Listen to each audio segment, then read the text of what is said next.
You ready? Why staying in school is beneficial. You may think having a job will help you start off your life. In reality, the longer you stay in school, the better your life career will be.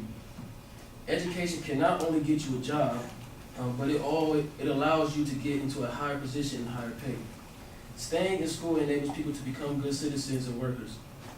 Anyone can find a job and start their career with low pay or salary, but most people want more. Today I want to discuss the benefits of school rather than dropping out and going to work.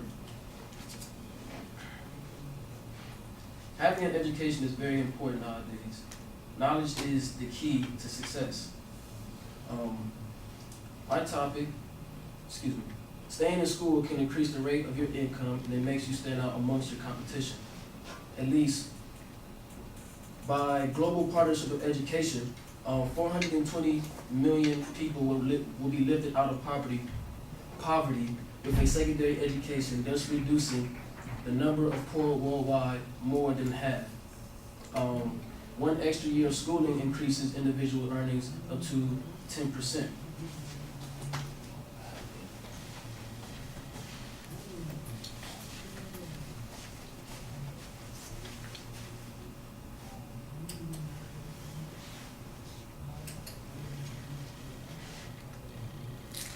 Here's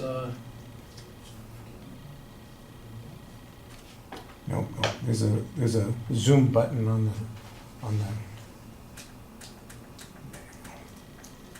here's one of my graphs showing the percentage of youth that are not enrolled in school who are employed by educational attainment.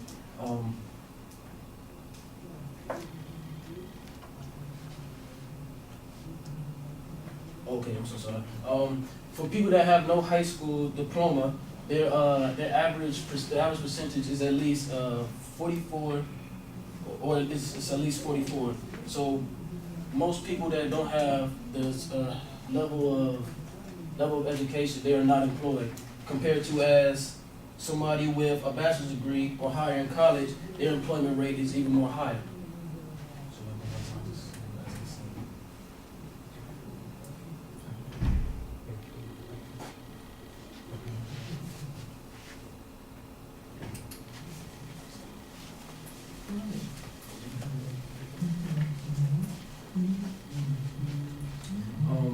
One extra year of schooling increases the individual's earning by up to 10%. Each additional year of schooling raises average annual gross domestic product growth by at least 0.37%.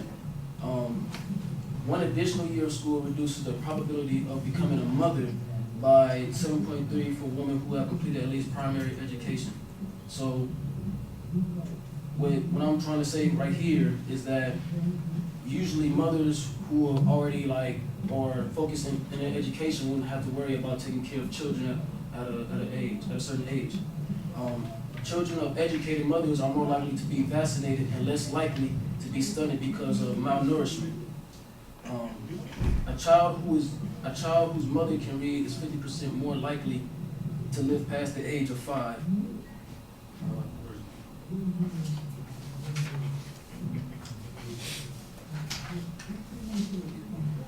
Interactive children are far less afraid to ask a parent anything they don't understand and putting hand up in front of a whole classroom. Interactive children are far less afraid to ask a parent about anything they don't understand than putting a hand up in front of a whole classroom. Each year of secondary education reduces the likelihood of marrying as a child by 5 percentage points or more.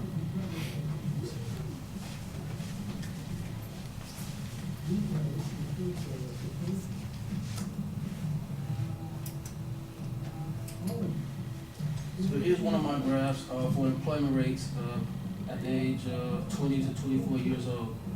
As you can see, less than high school completion, at least 48% employment rates are not. I'm so sorry. Employment rates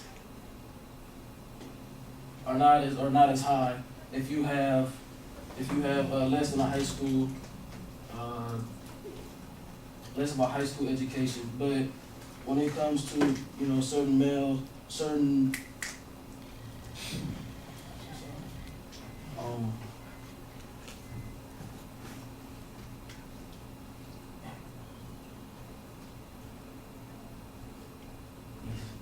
okay, this graph is a little bit off.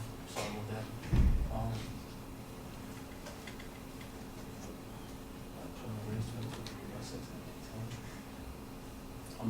I'm looking at the other graphs. It's the graph all the way to the left. The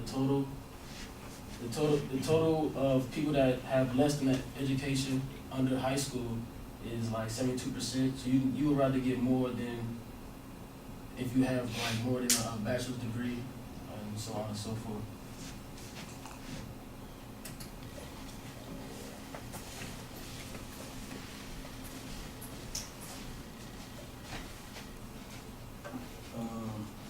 The benefits of education can help promote gender equality and can help combat HIV and AIDS. One additional school year can increase a woman's earning by 10% to 20%. Women with post-primary education are 5 times more likely than illiterate women to be educated on the topic of HIV and AIDS. Educated women raises lifetime incomes for them, their families, and their countries. Educating women for 6 years or more drastically, consistently improves their parental care, postnatal care, and childbirth survival rates. Staying in school allows you to discover yourself. School is a gateway into discovering what you want to do with your career. School is there to help you develop certain skills. For example, they can help you with organization skills, time management skills, or even effective study habits. But if you were to find a job just to make money fast, then your skill wouldn't be developed, and because of that, your job will not pay you as much. Staying in school can be more beneficial than trying to get a job and not continue in school.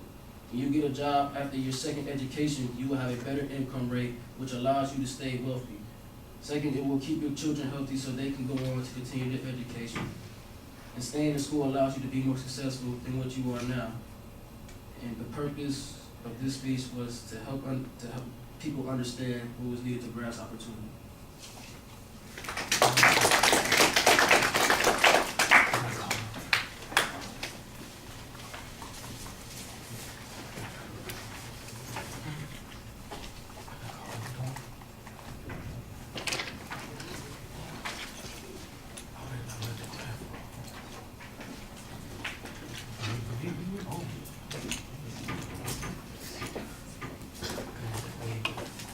All right, Alexis, what did you think? I thought it was pretty good.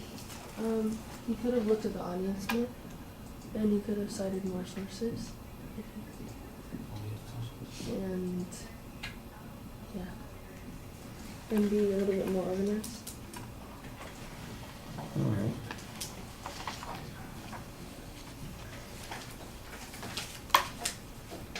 Justin, the topic is interesting. It sounds almost like a persuasive speech at the beginning. I think you need something that's a little bit more intriguing as an attention device rather than just this rhetorical question that jumps right on the topic. Probably, for instance, an example of a student who's thinking about whether or not they should go to college or whether or not they should stay in school or drop out. And you could do that at any level in any country and find an example that would work well for you and make that an interesting story. And I think that would work a little bit more effectively than just kind of asking that question that you have at the beginning. I thought your purpose statement was very clearly stated, so that's solid, but there's not really a preview of how the speech is going to develop. I couldn't tell you how it's organized. I couldn't tell you what the supporting points were. I did think that there were a couple of places where it seems like there ought to be natural supporting points. For example, there's a section where you're talking about female empowerment and the impact that extra education has on women in control of their lives and the quality of their life. And I thought that's a good point. That should be its own point. But it really feels like it's just dropped in with a bunch of other information and not particularly distinguished. The employment issue is also important. That sounds like if I was trying to organize it for you, I would say the 3 points that you seem to have were employment, female empowerment, and then self-discovery as the supporting structure of the speech. But that was not very clear if that's what the structure was, and it tends to run together a little bit, especially between the first and the second set of ideas there. So that should be a lot clearer. And there aren't any transitions. It's just you just go from one piece of information to the next piece of information to the next piece of information. So I don't know why I'm listening to this information. There's a lot of data in the speech, but you're not telling us what we're supposed to get out of it, how it's important, how it might change our perspective on things. If you're talking to us about our reasons for staying in school, that's a little bit different, I think, than a lot of the data that you have. It wasn't clear whether you're dealing with international statistics or national statistics. It sounds like it's mostly international in nature, because you sometimes talk about becoming a bride as a child or raising your hand in school, and it sounded like we're talking about other places in the world there. On the other hand, when you're talking about employment levels, that seemed like it was national statistics. So it may be that you've got both sets of information in the speech. It would be a little bit easier if you could distinguish them, and if it is just one set of data, that would make your argument clearer too, that this is, for example, the importance of staying in school for people around the world, not just in the United States.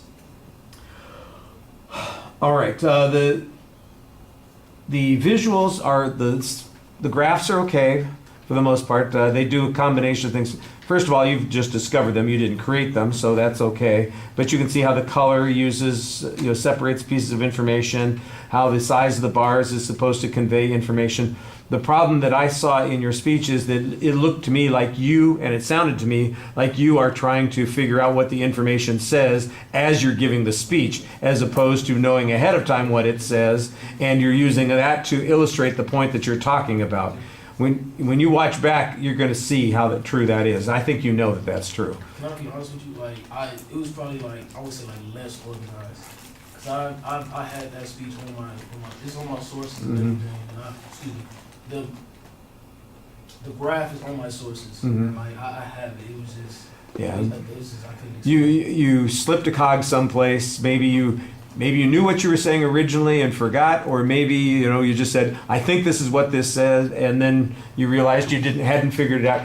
Practice is going to help a little bit on that sort of thing. But you also have to remember, if you've got a structure, that's going to help you too, because you then know, why am I talking about this? What is it about this? Because you seemed like you were confused about, I got the general information that's for everybody here, and then there's the information that's specific to women over here, and what's this doing in the middle there? And it was like you were figuring it out for the first time, and it shouldn't come across that way. It should come across, that you know what it is you're talking about, and this is the way it's going to develop. Okay.